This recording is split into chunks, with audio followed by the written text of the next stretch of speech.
இந்த முயற்சிகள் அப்படிங்கிற விஷயத்தை நம்ம எப்பவுமே கடைபிடிச்சிட்டு இருக்கோம்.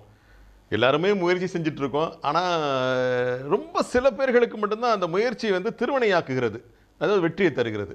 மற்றவர்கள்லாம் அது முயற்சி முற்று பெறுவதில்லை. ஏன் அப்படின்னு கொஞ்சம் யோசிச்சு பார்த்துருக்கீங்களா? யோசிச்சு பாருங்க. நம்ம முயற்சிகள் மட்டும்தான் எடுத்துட்டு இருக்கோம்.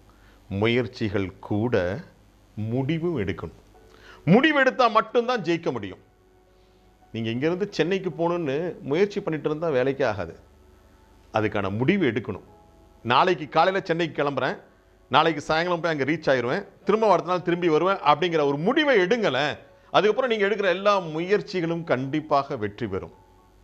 முயற்சிகள் மட்டுமே ஒரு மனிதனை முற்று பெற வைக்காது. நீங்கள் எடுக்கக்கூடிய முடிவுகள், ஒரு முடிவை எடுத்துட்டீங்க அப்படின்னா அதுக்கப்புறம் தான் முயற்சி செஞ்சால் சரியாக இருக்கும். ஸோ முயற்சிகளுக்கு முன்னாடி எதை செய்ய போகிறோம், எப்படி செய்ய போகிறோம், ஏன் செய்ய போகிறோம், எப்போ செய்து முடிக்க போகிறோம் அப்படிங்கிற ஒரு சரியான திட்டமிடுதல், அதாவது ஒரு சரியான முடிவை நீங்கள் எடுத்துட்டீங்கன்னு வச்சுக்கோங்களேன், அதுக்கப்புறம் நீங்கள் எடுக்கக்கூடிய அத்தனை முயற்சிகளுமே கண்டிப்பாக வெற்றி பெறும். அப்படிங்கிறது நான் சொல்லி இல்லை, நீங்களே கண்டிப்பாக தெரிஞ்சுக்குவீங்க.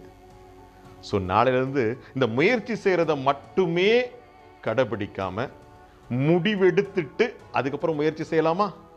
நாளைக்கு பார்க்கலாமா?